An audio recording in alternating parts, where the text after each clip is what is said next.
The Human Development Index, known simply as the HDI, is a gauge developed by the United Nations to assess and compare the overall well-being and living standards of populations in different countries or regions.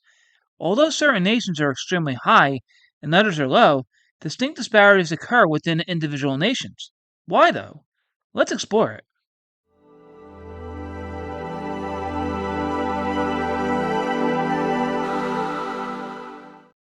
In 1990, the UN created a composite statistical measure to see the development of nations around the world. They named it the Human Development Index, but geographers use the acronym HDI. The HDI considers three key dimensions of human development. The first one is health.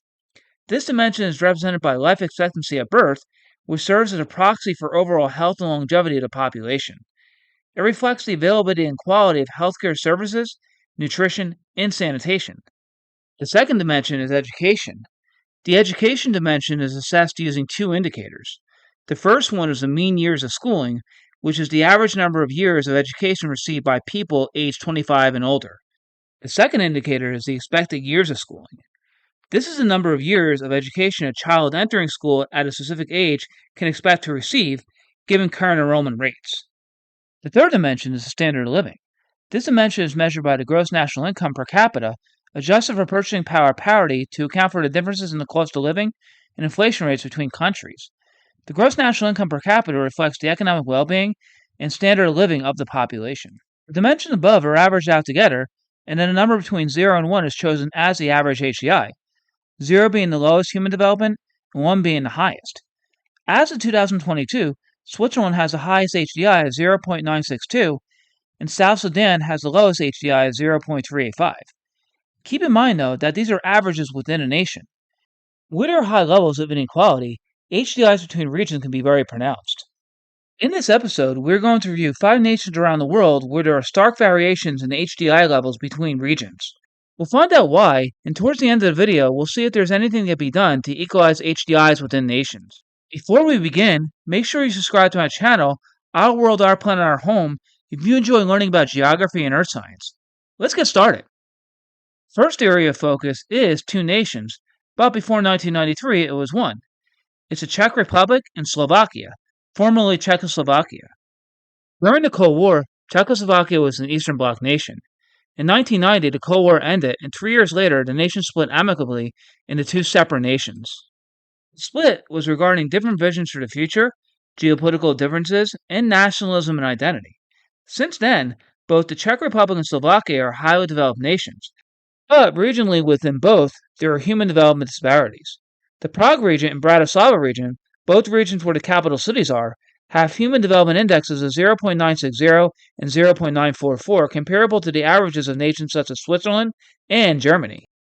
But all the other regions within the 2 nations have human development indexes less than 0.9, with Severzapad in the Czech Republic and Eastern Slovakia and Slovakia having both the lowest rates of 0.833 and 0.811 correspondingly.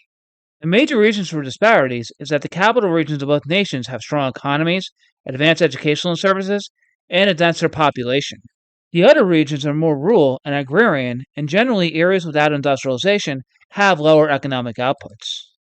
Still, most Czechs and Slovaks are living high-quality lives, with the lowest human development indexes within the 2 nations even being classified as very high.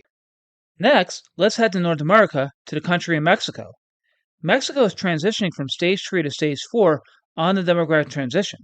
However, there are still marked disparities between regions in terms of the Human Development Index. Mexico City, the largest city and capital of the country, has the highest HDI at 0.815, comparable to the average of the Bahamas. But Chiapas, a state bordering Central America, has the lowest at 0.677, comparable to the average of nearby El Salvador. Southern states in Mexico, such as Chiapas, tend to have lower HDI scores compared to northern states like Nuevo León or Mexico City. These disparities can be attributed to differences in economic development, access to education, and healthcare infrastructure. Mexico has a significant income inequality issue, with a relatively small portion of the population holding a substantial portion of the country's wealth. This income inequality can lead to disparities in living standards and access to education and healthcare. Chiapas has the highest indigenous ethnicity in Mexico, and indigenous populations in marginalized communities often face more significant disparities in HDI. They may have limited access to education, healthcare, and economic opportunities. The two highest populated nations in the world and in Asia, China and India, have stark differences in regional human development indexes. Let's start with China. China has a nominal GDP of $19 trillion. Throughout the large nation, economic wealth is not equalized. The highest HDI rates are associated with the autonomous regions of Hong Kong and Macau, which have HDIs of 0.956 and 0.926, comparable to the averages of highly developed Western European nations. The two highest HDIs of regular Chinese areas is Beijing at 0.907 and Shanghai at 0.880, comparable to the averages of France and Poland, respectively. In fact, all the Chinese areas with very high human development indexes are coastal. Heading inland, rates start dropping off, with the autonomous region of Tibet having the lowest HDI at 0.614, comparable to the average in Namibia. There's a significant divide between rural and urban areas in terms of HDI. Once again, urban areas typically have better access to healthcare, education, and employment opportunities, resulting in higher HDI scores. Rural areas, on the other hand, often lag behind in these areas, leading to lower HDI scores. Disparities can also be observed among different ethnic groups and minority groups in China, such as Tibetans and Uyghurs. These groups may face challenges related to cultural preservation, economic opportunities, and access to education and healthcare. India, with 1.4 billion people, has extreme disparities within regions. The highest HDI is Kerala, which has an HDI of 0.752, comparable to the average of Colombia, and Bihar has the lowest HDI at 0.571, comparable to the average of the Democratic Republic of Congo. Many of the poorer northeastern Indian states have the lowest HDIs. There is a substantial gap in HDI between rural and urban areas in India. Urban areas generally have better access once again to healthcare, education, and employment opportunities, resulting in higher HDI scores. In contrast, rural areas often face challenges related to infrastructure, healthcare access, and educational opportunities. A different issue is the Indian caste system. The nation's complex social and caste system can lead to disparities in education, employment, and social opportunities. Historically, marginalized groups, such as the scheduled castes and the scheduled tribes, may face discrimination and reduced access to resources and services. Also, caste discrimination is way more prominent in poor agrarian areas of the country. The last nation reviewed is the transcontinental country of Russia. While all areas within the nation are rated as having at least a high human development, there is a huge range within Russia with the highest versus the lowest rate. The highest in the nation is Moscow, which has an HDI of 0.940, comparable to the average of Germany.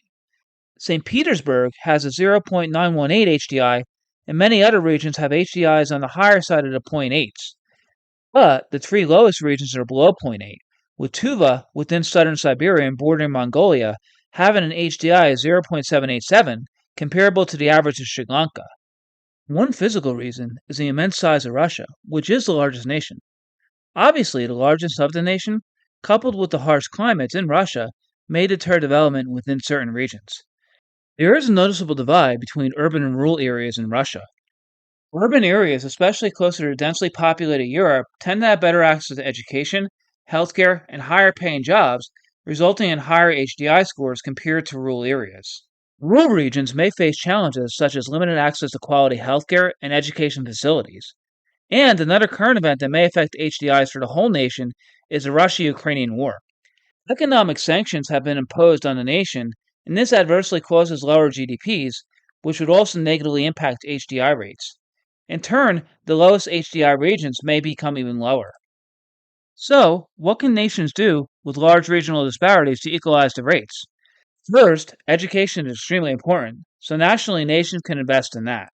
This includes improving school infrastructure, hiring qualified teachers, providing scholarships and financial aid, and addressing any barriers to education such as gender discrimination or geographic isolation.